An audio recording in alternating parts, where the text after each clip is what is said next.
Bien, je vais vous parler maintenant en quelques mots de l'école expérientielle de la connaissance de soi. Comme son nom l'indique, une école, à l'école en général, on apprend. Là, on va apprendre grâce à l'expérience et non pas grâce à des lectures. Bien sûr, les lectures sont utiles, peuvent être un fil conducteur, peuvent être une aide, mais bien souvent, ces lectures ne nous permettent pas d'intégrer ce que nous lisons tant que nous n'avons pas fait l'expérience par nous-mêmes. Et puis la connaissance de soi, donc apprendre à se connaître, bien pour reprendre la phrase de Socrate qui dit connais-toi toi-même et tu connaîtras l'univers et les dieux. Donc c'est le sens d'une recherche qu'on peut dire spirituelle, qu'inspire donc beaucoup d'individus donc au cours d'une vie.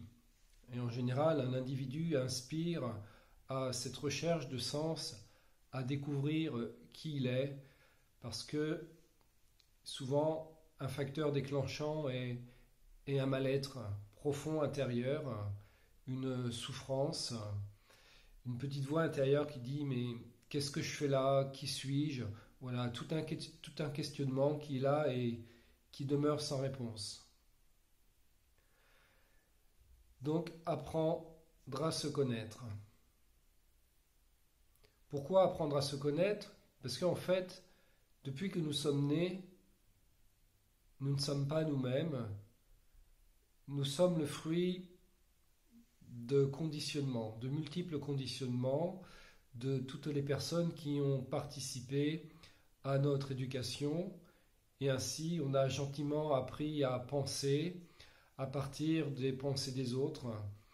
On a bien sûr appris à dire à partir de ce que disaient les autres et à faire à partir de ce que faisaient les autres. En fait, on n'a pas appris par nous-mêmes, on nous a dit quoi dire, on nous a dit quoi penser et on nous a dit quoi faire. Et puis il y a également, on nous a dit quoi croire. Les croyances sont aussi donc quelque chose d'important qui font que nous sommes un peu téléguidés dans notre vie par toutes sortes de croyances, toutes sortes de concepts et que nous n'avons même pas vérifiés, mais on a bu, on a pris pour argent comptant. Donc la grande étape dans l'école expérientielle de la connaissance de soi, c'est de se déconditionner. Donc se déconditionner est un travail difficile puisque ça va demander de l'observation de soi, donc pour apprendre à voir comment l'on fonctionne, comment on rentre en réaction vis-à-vis des situations que l'on rencontre. Donc c'est relativement difficile puisque nous vivons dans une société totalement donc téléguidée, totalement conditionnée. Bien, donc dans cette difficulté, sur ce chemin donc de la connaissance, j'ai envie de dire que des qualités, je vais appeler ça des qualités, sont relativement nécessaires au vu de la difficulté du parcours. Déjà, c'est d'avoir ce feu à l'intérieur de soi, ce feu ardent qui brûle en permanence, de donner ou trouver le sens à cette vie, de vouloir absolument se sortir des méandres donc de la souffrance, mais vraiment de tout son cœur. C'est-à-dire que l'âme en a marre de souffrir, en a marre de se sentir mal, en a marre de ne pas savoir de trouver son chemin sur cette terre. Donc vraiment, il y a ce feu là qui doit être là, de le vouloir de tout son cœur. Et ça va demander de la persévérance. Parce qu'un conditionnement, eh bien, ça ne s'en va pas comme ça. Donc il va falloir vraiment persévérer avec courage sur ce chemin qui est, on pourrait dire que ce chemin, c'est la voie d'un guerrier qui va donc rentrer en combat mais pas en combat avec les autres, pas en combat avec le monde, en combat avec lui-même, en combat avec ses propres forces intérieures qui le rend mal. Ça c'est important, tout est à l'intérieur de nous, donc c'est un chemin intérieur. La spiritualité, c'est un chemin intérieur.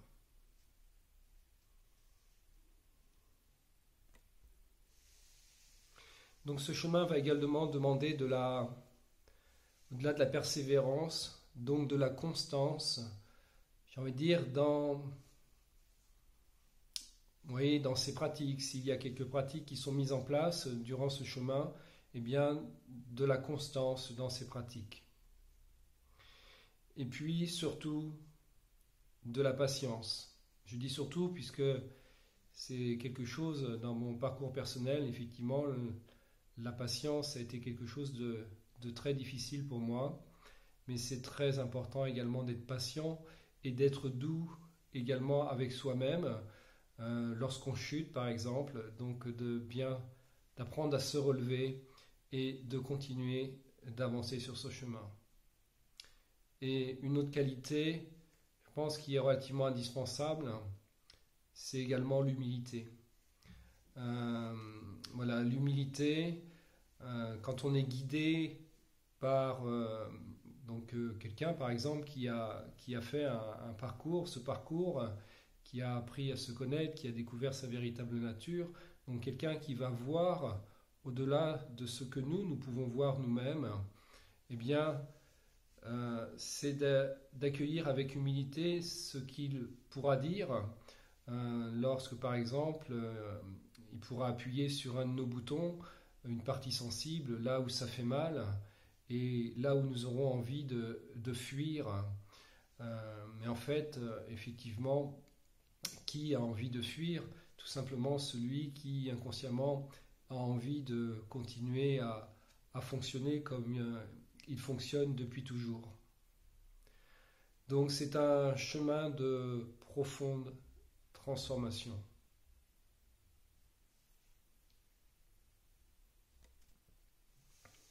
Donc les outils que nous allons utiliser sur ce chemin de la connaissance de soi, c'est tout d'abord s'observer, l'observation. Voilà, être à l'écoute de nous-mêmes. À l'écoute, c'est-à-dire également s'écouter dans ce que l'on dit, s'observer dans ses réactions. C'est comme une méditation en fait active de nos fonctionnements. Donc l'observation, l'écoute. La concentration également. La concentration est quelque chose à acquérir puisque nos esprits sont surtout à l'ère du numérique, j'ai envie de dire, cette ère qui est à la fois fantastique et en même temps qui fait que tout va vite maintenant et que tout part dans tous les sens. Eh bien, nos cerveaux, nos esprits sont peu concentrés, sont un peu comme l'Hanuman là, qui saute sur tout ce qui bouge, ce singe un peu fou, symbolisé en Inde par l'Hanuman. Eh bien, déjà, on doit également aller sur le fait de réapprendre à se concentrer. Se relaxer également, se détendre. Un outil également sur ce chemin, c'est de se détendre. Les tensions, si nous sommes en permanence sous tension, effectivement, ça va rendre les choses beaucoup plus difficiles. Et puis, au-delà de la détente, après, on va aller sur la méditation. La méditation, on la retrouve dans beaucoup d'approches spirituelles, beaucoup de voies abordent sous différentes manières, bien sûr, la méditation.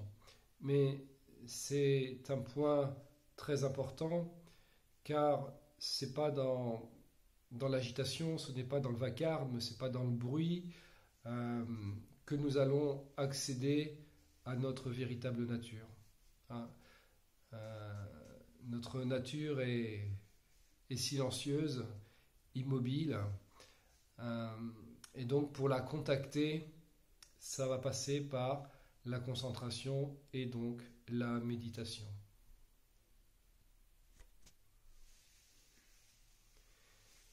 Et puis donc on va avoir un peu comme un fil conducteur pour nous guider sur ce chemin. Je vais mettre de nouveau le mot spirituel à travers quelques mots. Donc j'ai envie de dire un grand mot, un maître mot dans la vie d'ailleurs, c'est le discernement. C'est-à-dire qu'il va falloir qu'on apprenne à discerner les situations afin de nous permettre de prendre, par exemple, une bonne décision. Donc il faut comprendre la situation, la ramener dans un contexte pour effectivement y répondre d'une manière le plus adaptée. Puisque dans nos fonctionnements donc conditionnés, nous ne répondons pas aux situations. Si nous sommes attentifs, nous sommes tout le temps en réaction. Donc en fait, lorsque nous sommes en réaction, rien ne peut aller. C'est pas possible.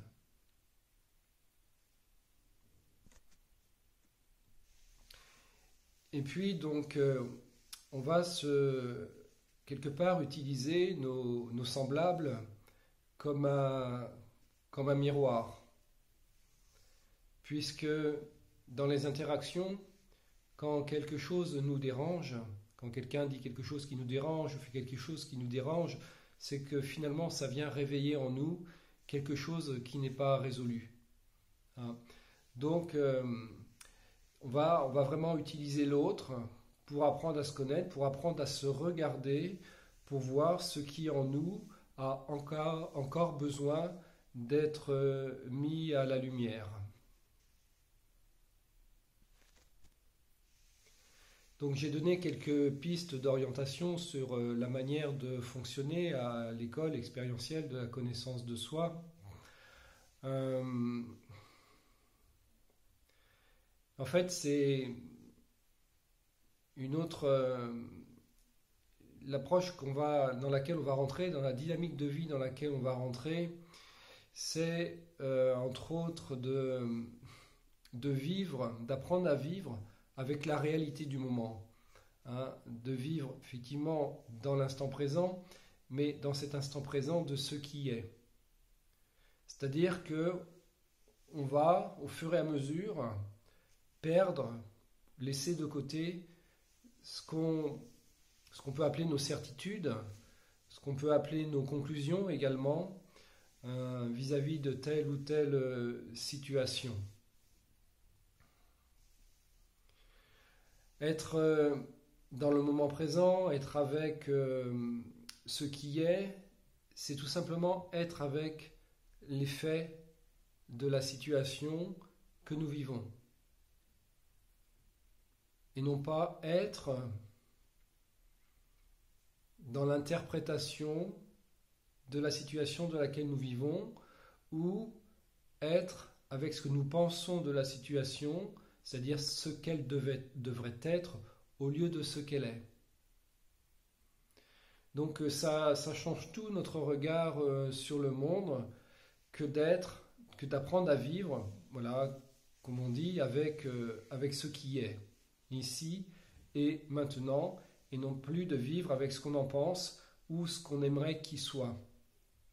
Alors que dans le monde, on va dire, à l'heure actuelle, tout va mal, parce que chacun y va de son, j'ai envie de dire, plus directement ramène sa fraise par rapport à ce qu'il en pense, plutôt que d'être dans le constat tout simplement et l'acceptation de ce qui est ici et maintenant. On pourrait le résumer par cette métaphore que l'on retrouve beaucoup dans des enseignements spirituels. Si parmi vous il y a des personnes qui ont lu Ramana Maharshi ou d'autres sages, eh bien on retrouve souvent cette métaphore de la personne qui marche sur un chemin et dans la pénombre aperçoit un serpent. Et donc, d'un seul coup, bien sûr, elle prend peur, ce qui est légitime. Et puis, à la lueur, on va dire, du jour, ou en s'approchant un peu plus près, elle se rend compte que, eh bien, en fait, ce soi-disant serpent n'était qu'une corde. Donc, sa peur, effectivement, était provoquée par une illusion d'avoir pris une corde pour un serpent. Eh bien, c'est la même chose hein, dans ce parcours de la connaissance de soi. Eh bien, c'est d'arrêter de prendre une corde pour un serpent, mais une corde pour une corde ou un serpent pour un serpent. Voilà, d'être avec les faits.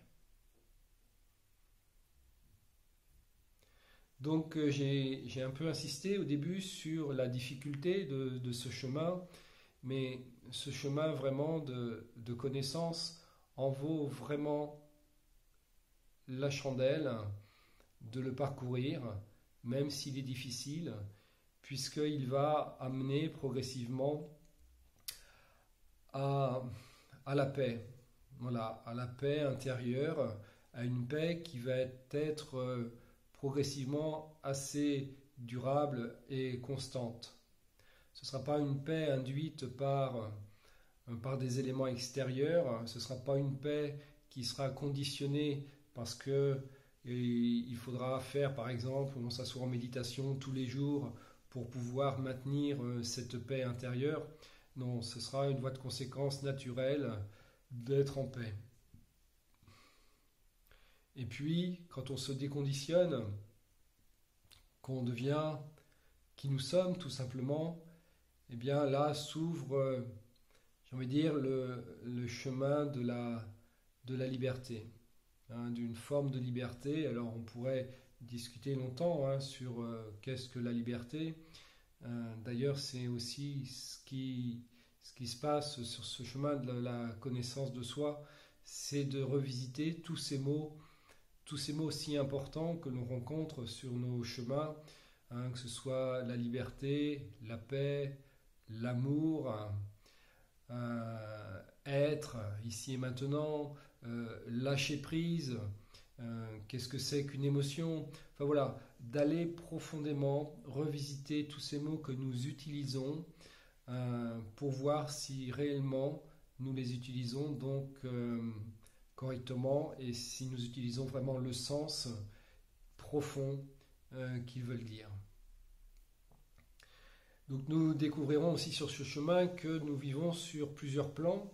Un plan qui est bien sûr totalement relatif, qui est le plan corporel, le plan de la matière dans lequel nous vivons, et puis un plan plus au-delà de la matière, c'est-à-dire un plan absolu qui va donc nous conduire à découvrir au-delà de la forme, au-delà de qui nous sommes dans la forme, au-delà de nos conditionnements, au-delà de nos identifications, vraiment nous mettre en contact avec, oui, avec, je ne vais même pas dire cette fois qui nous sommes, mais plutôt ce que nous sommes.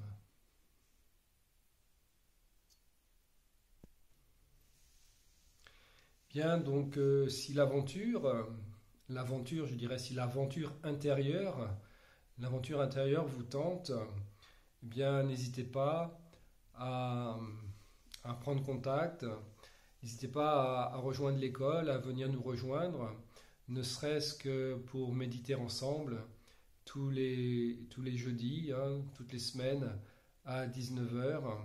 Donc une méditation de la pleine présence, une méditation sans objet, une méditation pour nous permettre de nous rapprocher de plus en plus de la source, donc une méditation pour nous rapprocher de ce que nous sommes. À bientôt peut-être.